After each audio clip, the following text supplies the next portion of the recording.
బట్టతలతో బాధపడుతున్నారా? ఆధునితనమైన పద్ధతిలో hair transplantation చేయబడును. Face clinic, Hyderabad. ముంబైలో ఎన్ని సంవత్సరాలు ఉన్నారు? 3 సంవత్సరాలు ఉన్నాను. 3 సంవత్సరాలు ఉన్నారు. మళ్ళీ తర్వాత ఢిల్లీకి వెళ్ళిపోయాను. అక్కడ నుంచి ఢిల్లీకి వెళ్ళిపోయాను. ఢిల్లీలో 2 సంవత్సరాలు ఉన్నాను. అక్కడి నుంచి హైదరాబాద్ వచ్చాను, బేగం బజార్. అక్కడ ఉన్నాను మా గురువు కాడ.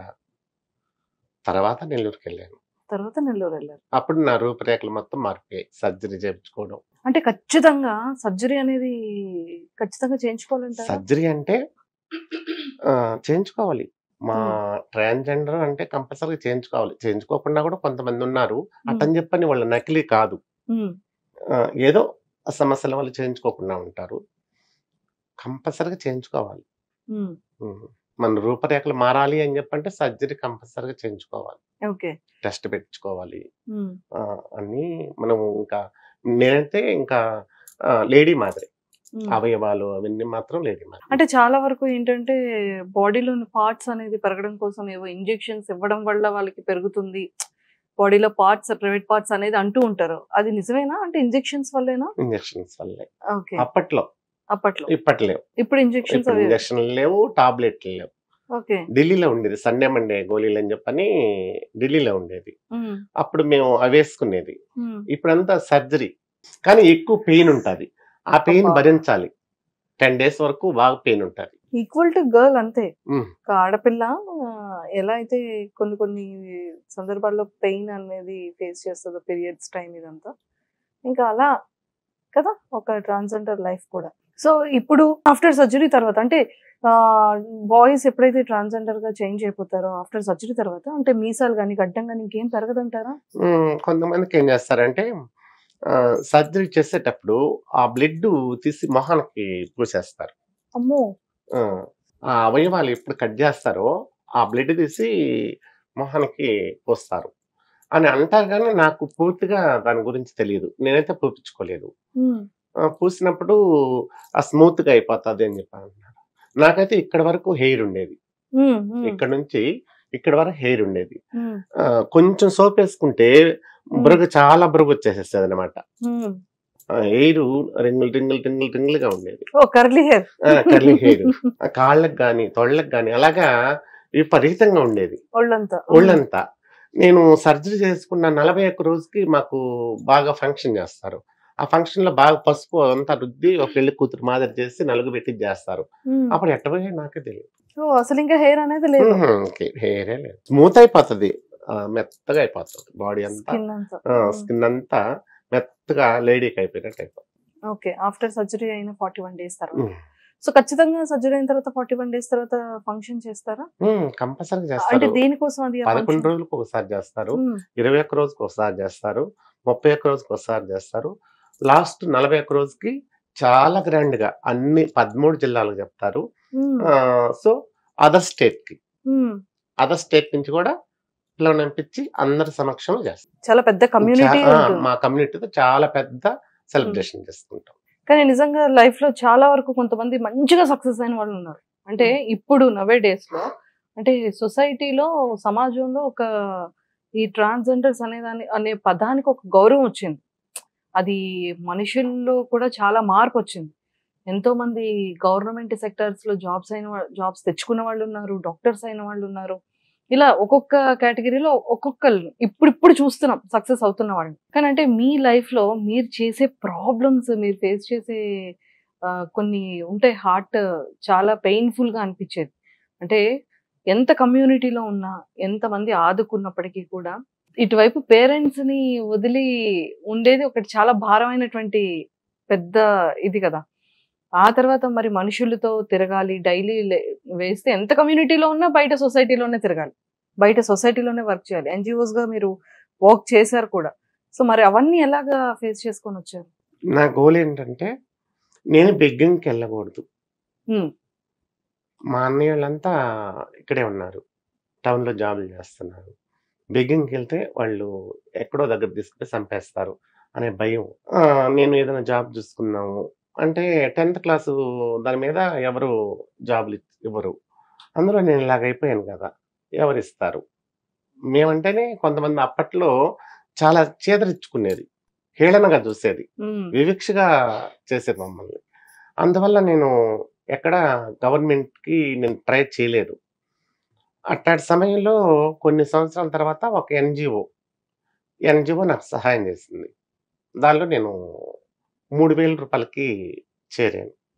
అప్పటినుంచి ఇటీవల ఒక నెల కిందటి దాకా నేను దానిలోనే చేస్తూనే ఉన్నాను. అప్పటినుంచి నేను చేసిన స్ట్రగుల్స్ నేను ఎదుర్కొన్న సమస్యలు 18 సంవత్సరాలు నేను ఎంత బాధలు ఎదుర్కొన్నానంటే అంత బాధలు. చెప్పలేము ఆ బాధలు. హ్మ్. నేను పడే బాధ ఇంకొక ట్రాన్స్‌జెండర్ పడకూడదు అనే బాధ నాలో కలిగింది. నేను మనీ కంటే ఎక్కువ ఈ బాధలు పడకుండా ఉండాలి అని చెప్పంటే మనం ఏం చేయాలి? మనం ఏం చేస్తే ఎదుటోళ్ళు బాధపడకుండా ఉంటారు. నేను పోతుంటే నన్ను ఎంతోమంది కిండల్ చేస్తుండేది. ఈవిడ ఒక నాయకురాలంట.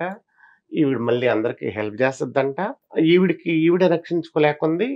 మళ్ళీ ఈవిడికి ఏంటి అని చెప్పని అలాగా అనుకునేది. అయినా ఇట్లాంటియన్నీ ఎదుర్కొంటే మనం ముందుకెళ్ళలేము.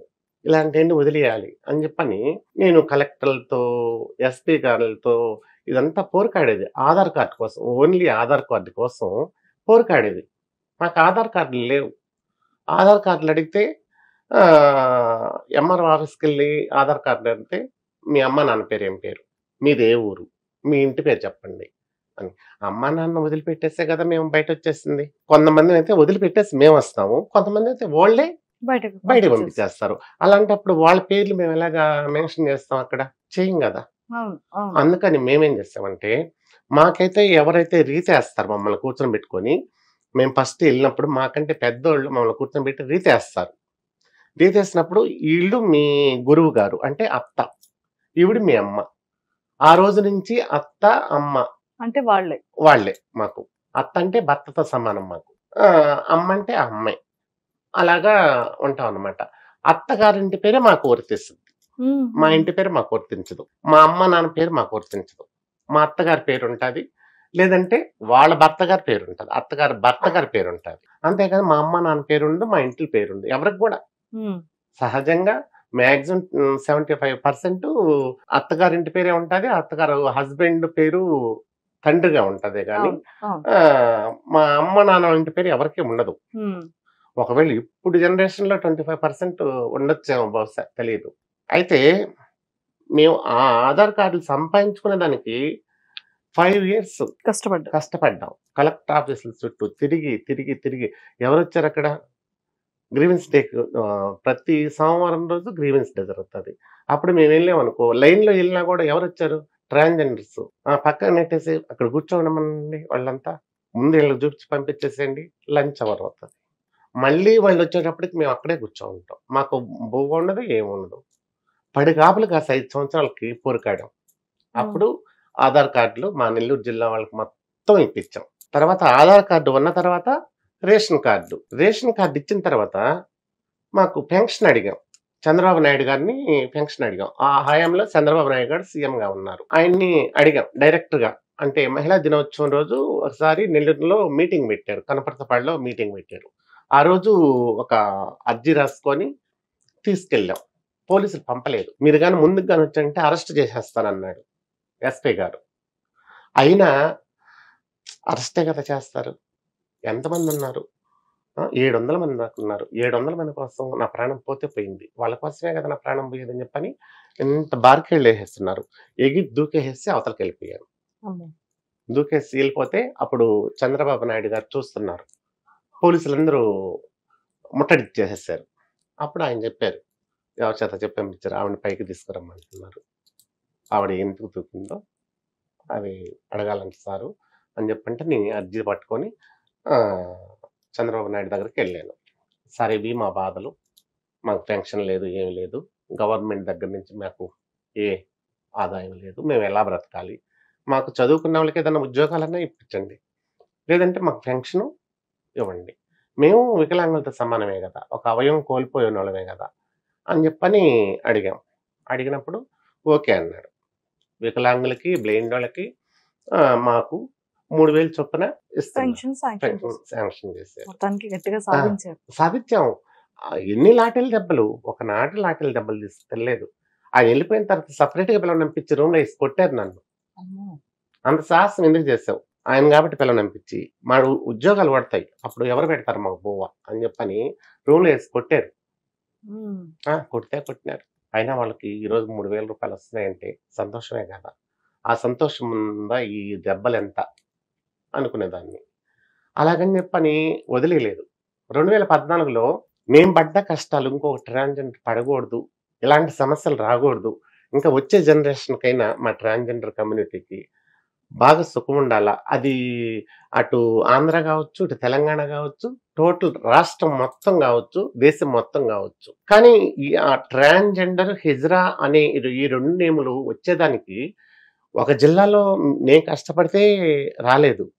రాష్ట్రం, దేశంలో ఎంతమంది పోరాటాల వల్ల ఈ ట్రాన్స్జెండర్ హిజ్రా అనే పేర్లు బిరుదులు వచ్చాయంటే నాలాంటి వాళ్ళు ఎంతో మంది పోరాటాల వల్ల గౌరవం వచ్చింది. ఢిల్లీలో జంతర్ మంతర్ దగ్గర మేము ధర్నాలు చేసాం.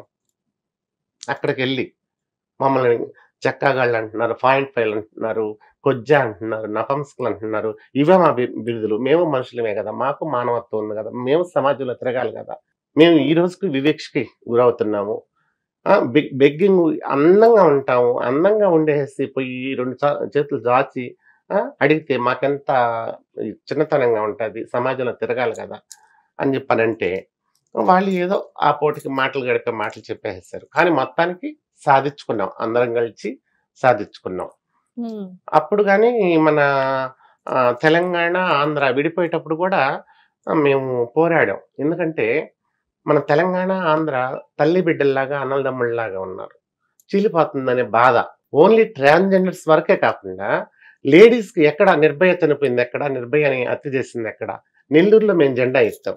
నిర్భయ చనిపోయినప్పుడు, జెండా హత్యలు చనిపోయినప్పుడు, మొన్న ఇటీవల ప్రియాంక గారు చనిపోయారు.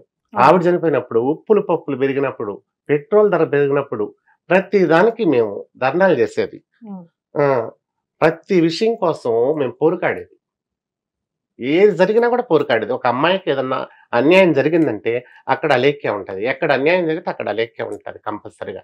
పోలీసులు అంటారు, ప్రెస్ మీడియా వాళ్ళు అంటారు, ప్రింట్ మీడియా వాళ్ళు కానీ, ఎలక్ట్రానిక్ మీడియా వాళ్ళు కానీ అందరూ అంటారు అలేఖ్యం రాలేదా ఈరోజు అంటారు. ఎందుకంటే వాళ్ళకి నోటెడ్ అయిపోయింది. ప్రతి ధర్నాలో, ప్రతి ఉద్యమాల్లో పాల్గొంటుంది ఈవిడ, ఎవరికి అన్యాయం జరిగిన అక్కడ ఉంటుంది ఆవిడ అని చెప్పాను నేను. అలాగే ఎన్నో పోరాటాలు చేసి అలసిపోయారు. ఇప్పుడు రిటైర్డ్ టైం వచ్చేస్తుంది. సుమన్ టీవీలో మీ పర్సనల్ అండ్ బిజినెస్ ప్రమోషన్స్ కోసం కింది నెంబర్కి కాంటాక్ట్ చేయండి.